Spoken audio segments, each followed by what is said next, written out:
Olá, o Vivências de hoje conversou com o ator, professor e apresentador Ricardo Guilherme. Natural de Fortaleza, o ator Ricardo Guilherme já realizou mais de 100 peças no Brasil e no exterior em mais de 40 anos de teatro. Entre elas, a Divina Comédia de Dante Moacir, Apareceu a Margarida e Bravíssimo. Atualmente é professor do curso de Artes Cênicas da UFC e apresentador do programa Diálogo na TV Ceará. Eu nasci em Fortaleza e me sinto de Fortaleza e Fortaleza.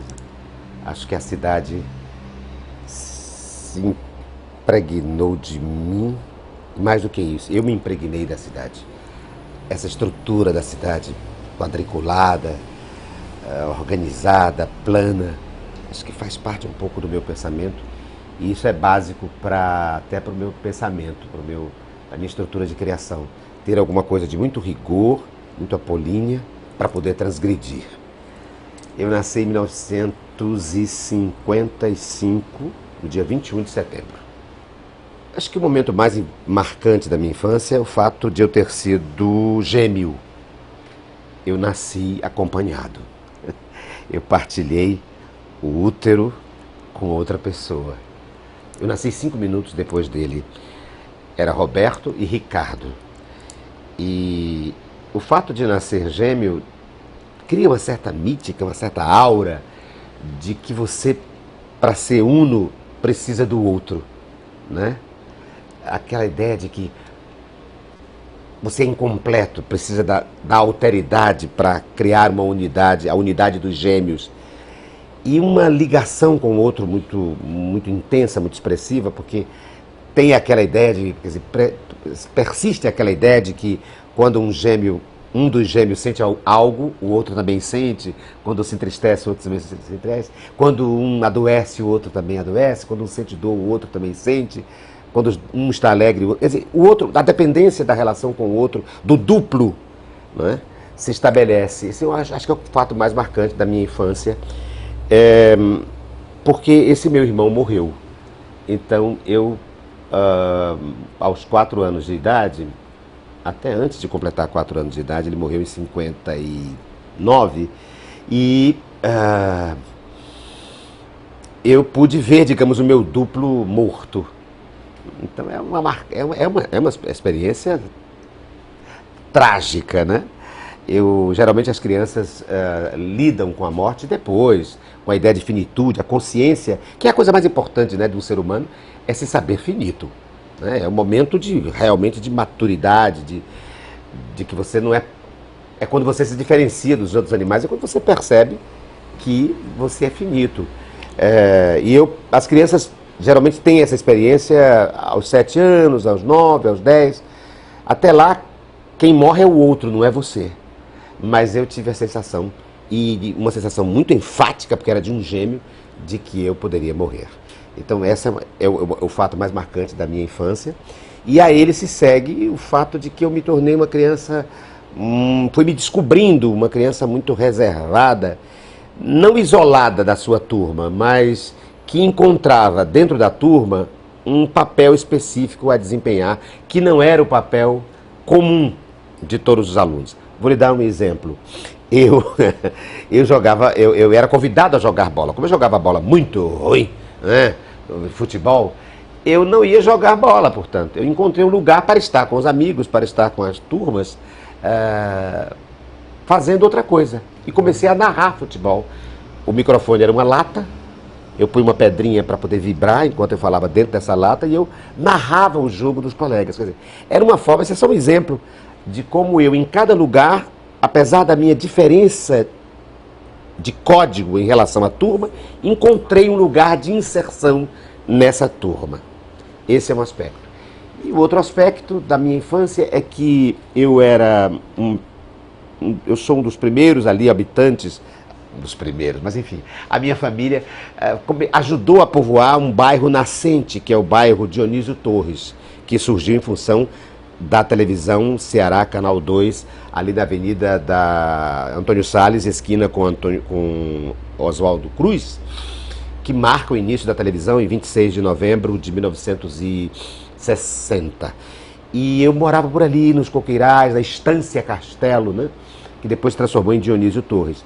E era uma família, meu pai era um advogado, um homem que tinha um certo status social, e nossa casa era rodeada por uma fortaleza vinda do sertão, emigrada do sertão, e por uma classe social menor do que a nossa.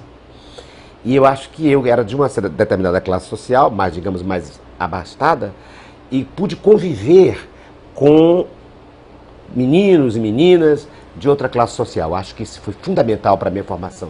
Perceber as diferenças sociais, as disparidades sociais, ter acesso a umas brincadeiras do interior, entende? Embora eu não brincasse, mas conhecia bila, pipa, né, arraia, tomar banho de rios, de riachos, expressões do sertão. O sertão me foi dado, embora eu não tenha nascido no sertão. E acho que essa relação de ser um urbano que teve a oportunidade de conviver com gente da classe social abaixo da sua e com uma cultura que não era necessariamente uma cultura citadina e urbana, acho que isso é um privilégio, um privilégio. Privilégio também é que eu me descobri muito cedo interessado numa geração posterior à minha. Convivi muito cedo com gente muito velha, mas não é pouco velha, não, é muito velha. 20, 30 anos mais velhas do que eu. Eu tinha 17 anos e convivia e ouvia pessoas de 60, de 70 anos.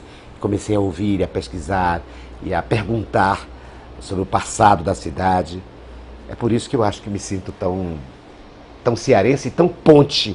Me sinto como uma ponte entre o passado, do passado ao futuro. Do passado ao futuro.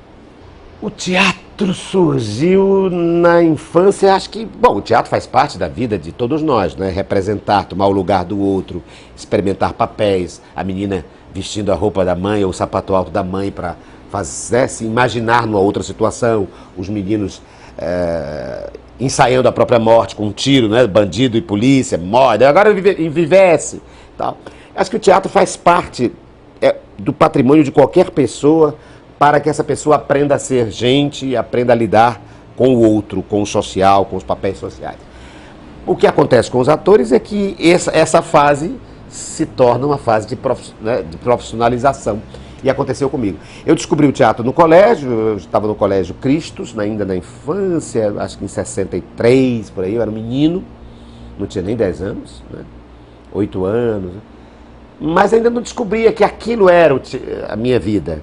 Eu só fui realmente descobrir que a minha profissão, uma das, seria o jornalismo, o teatro, a representação, a literatura, quando surgiu, já numa certa pré-adolescência, eu encantado com a televisão no Ceará. Eu sou da primeira geração que viu televisão no Ceará, em preto e branco. Em 60, quando a televisão surgiu, eu tinha 5 anos de idade, né? Então eu vi toda aquela programação ao vivo, antes ainda do videotape, e eu então descobri o teatro aí. Eu descobri, na verdade, primeiro o rádio, porque ainda era o tempo das novelas de rádio, e depois a televisão. E, por último, o teatro, para onde eu cheguei já como profissional, como um agente para trabalhar, e não como espectador. Meu pai teve a grande sacação, né, de comprar um televisor. Porque não era fácil, era caro e raro ter televisão. E, no entanto, ele comprou um aparelho e colocou ali na sala para que nós víssemos. Era fascinante. Eu passava uma boa parte do tempo mexendo nos botões, escurecendo, fazendo efeitos. Tinha um encantamento por aquela vida. E mais ainda porque eu morava muito perto da sede de produção disso. E eu podia ir ao estúdio ver os ensaios. Eu, na verdade, eu nasci para o mundo da televisão, do teatro, né, da literatura, a partir dessas visitas que eu fazia à TV Ceará, Canal 2, para ver os ensaios, os atores, o fascínio. Os atores aqui eram ídolos, né? Nós não tínhamos ainda videotape, não conhecíamos, não éramos repetidora de nenhum eixo de produção Rio-São Paulo. Então os nossos atores eram ídolos e se fazia um teleteatro com peças, adaptações de romances, peças da literatura universal. Então, houve assim um encantamento, uma abertura para o aparecimento da televisão em preto e branco. Eu sou um autodidata, embora tenha passado pela universidade. Mas eu deixei a escola cedo e fui estudar sozinho, fiz todos os supletivos, depois entrei na universidade, curso de letras, depois o curso de comunicação, mas não pude concluí-los e depois fui aceito porque duas universidades, aliás 3 universidades, reconheceram o que eles chamam de notório saber. E aí eu pude fazer um curso de pós-graduação na área de comunicação e ser professor, inclusive, da Universidade Federal do Ceará. Estou me referindo aí a três universidades. A própria Universidade Federal do Ceará, onde eu sou professor desde 1979. A Universidade de Brasília, onde eu fiz um curso de linguagem, né, de cinema e teatro, a parte didática de um mestrado.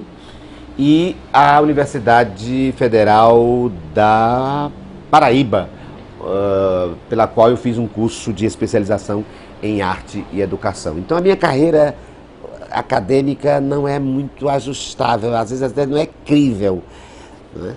Mas foi isso, não foi nada pensado, não é nenhum mérito, não é nenhum orgulho assim, dizer, eu quis ser assim, eu dispenso a universidade, não é nenhuma atitude de orgulho, entende? De soberba. Aconteceu, isso até tem me atrapalhado algumas vezes, mas aconteceu. Eu fui estudando sozinho e me impacientando, e as oportunidades surgiram e eu pude ter uma vida acadêmica, inclusive como professor, sem ter tido necessariamente todos aqueles passos que se exigem de um postulante a universitário e a professor. Na minha terra, as estradas são tortuosas e tristes, como o destino do seu povo errante. Viajor, se ardes em sede, se acaso a noite te alcançou, bate sem susto no primeiro pouso. Terás água fresca para a tua sede, rede cheirosa e branca para o teu sono. Na minha terra o cangaceiro é leal e valente, jura que vai matar e mata. Jura que morre por alguém e morre. Brasil, onde mais energia? Na água que tem um só destino do teu salto das 7 quedas, ou na vida que tem 1000 destinos do teu jagunço aventureiro e nômade? Eu sou da terra do seringueiro, o intruso que foi surpreender a puberdade da Amazônia. Eu sou da terra onde o homem seminu planta de sol a sol o algodão para vestir o Brasil. Eu nasci nos tabuleiros mansos de Quixadá e fui crescer nos canaviais do Cariri, entre caboclos belicosos e ágeis. Filho da gleba, fruto em sazão ao sol dos trópicos, eu sou o índice do meu povo. Se o homem é bom, eu respeito. Se gosta de mim, morro por ele. Mas se porque é forte, entendesse de humilhar-me, ai, sertão, eu viveria o teu drama selvagem. Eu te acordaria ao tropel do meu cavalo errante, como antes te acordava ao choro da viola.